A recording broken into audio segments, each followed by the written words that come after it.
Hello दोस्तों, मैंने आज की वीडियो में आपको बताने वाला हूँ एमालगमेशन क्या होगी और एब्जॉर्प्शन क्या होगी एंड एक्सटर्नल रिकंस्ट्रक्शन का मतलब क्या होगी।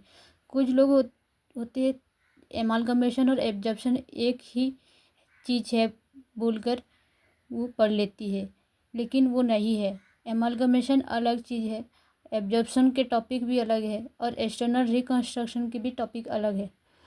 देखो दोस्तों, एमलगमेशन किसको कह लेते हैं, हम किसको कहते हैं एमलगमेशन।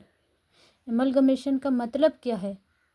देखो दोस्तों, मैं आपको लिख कर बता रहा हूँ। एमलगमेशन का मतलब, अगर एक कंपनी है, क्या है, एक कंपनी है दैट इज ए एंड दूसरी कंपनी है, इधर दो कंपनी है, समझ लो, ए कंपनी एंड बी कंपनी। अगर ए कंपनी और बी कंपनी मिलाकर एक नए कंपनी बना रहे हैं, वो है सपोज सी कंपनी है। अगर ए कंपनी और बी कंपनी मिलाकर एक नए कंपनी बना रहे हैं, उनकी नाम है सी कंपनी, तो इस टॉपिक को कहलाते हैं हम एमलगमेशन। ओल्ड कंपनीज जो मिस कर, दो ओल्ड कंपनीज मिलाकर एक न्यू कंपनी बना रहे हैं, इस कॉन्सेप्ट को कहते हैं हम एमलगमेशन। लेकिन एब्जॉर्प्शन केस पे वो नहीं होगी। एब्जॉर्प्शन केस में क्या होगी,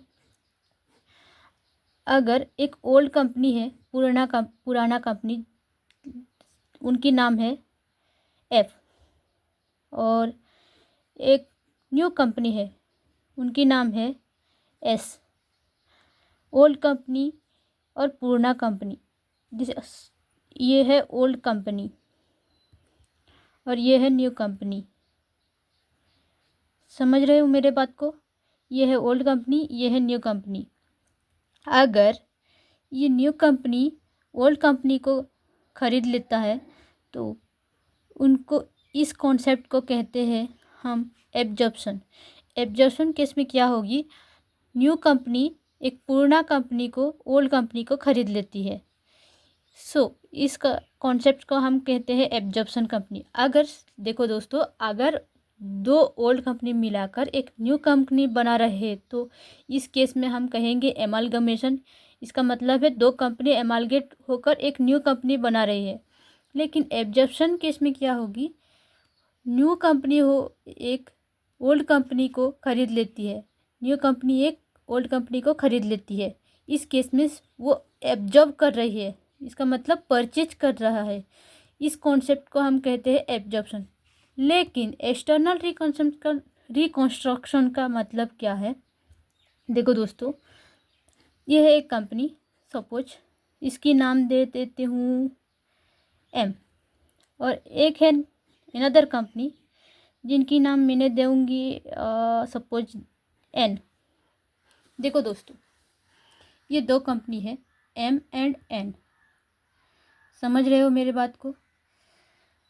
एम कंपनी जो है, इन कंपनी लॉस पे चल रही है और इस कंपनी प्रॉफिट पे चल रही है। मैंने आपको एग्जांपल बता रहा हूँ, सिंपल एग्जांपल समझ लीजिए। एम कंपनी लॉस पे चल रहा है, लेकिन एन कंपनी प्रॉफिट पे चल रहा है। अगर इस लॉस कंपनी को इस एन कंपनी अगर परचेज करेगा, तो इस कॉन्सेप्ट को हम कहते हैं एक्सटर्नल रिकंस्ट्रक्शन। इसका मतलब जिस कंपनी लॉस पे चल रही है, उस कंपनी को अगर किसी भी कंपनी एक्सटर्नल रिकंस्ट्रक्शन करेगा, इसका मतलब परचेज करेगा, तो इस केस में हम इस कॉन्सेप्ट को एक्सटर्नल रिकंस्ट्रक्शन कहेंगे। एक समरी बता रहा हूँ, सुन लीजिए प्लीज़। एमालगमेशन का मतलब दो कंपनी मिलाकर एक न्यू कंपनी अगर फॉर्म करते हो, तो इस केस में हम इसको एमालगमेशन कहते हैं। और एब्जॉर्प्शन केस में एक पुराना कंपनी है और एक न्यू कंपनी है। न्यू कंपनी अगर एक पुराना कंपनी को अगर परचेज करेगा, तो इसको एब्जॉर्प्शन कहेंगे हम। जो कि एब्जॉर्ब कर रहा है। इसके नाम से ही पता चलेगा। एमालगमेशन मीन्स एक न्यू कंपनी आ रहा है। एब्जॉर्प्शन का मतलब ये एब्जॉर्ब कर रहा है ओल्ड कंपनी को।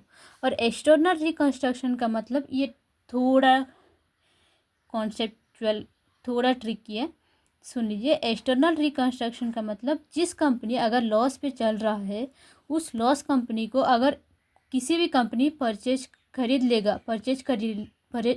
करेगा और ख़रीद भी लेगा, तो इस केस में हमको एक्सटर्नल रिकंस्ट्रक्शन देखने की मिलेगी। देखो दोस्तों, एमालगमेशन में हम लोगों को देखने के मिलेगा A+B=C। इसका मतलब इस दोनों कंपनी मिलाकर एक न्यू कंपनी फॉर्म कर रही है। और F कंपनी को कौन खरीद रहा है? S company. और इधर M कंपनी लॉस पे चल रही है। ये M कंपनी लॉस पे चल रही है, इसको कौन खरीद रहा है? N कंपनी खरीद कर ले रहा है। इस टॉपिक को हम कहते हैं एमालगमेशन, एब्जॉर्प्शन एंड एक्सटर्नल रिकंस्ट्रक्शन। देखो दोस्तों, अगर आपको इस टॉपिक पर short type hand writing notes चाहिए तो प्लीज़ कांटेक्ट कीजिए। मेरे नंबर मैंने डिस्क्रिप्शन में डाल दूँगी।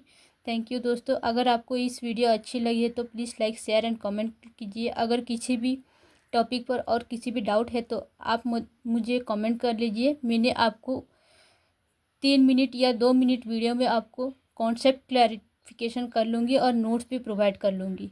थैंक यू दोस्तों। Bye bye.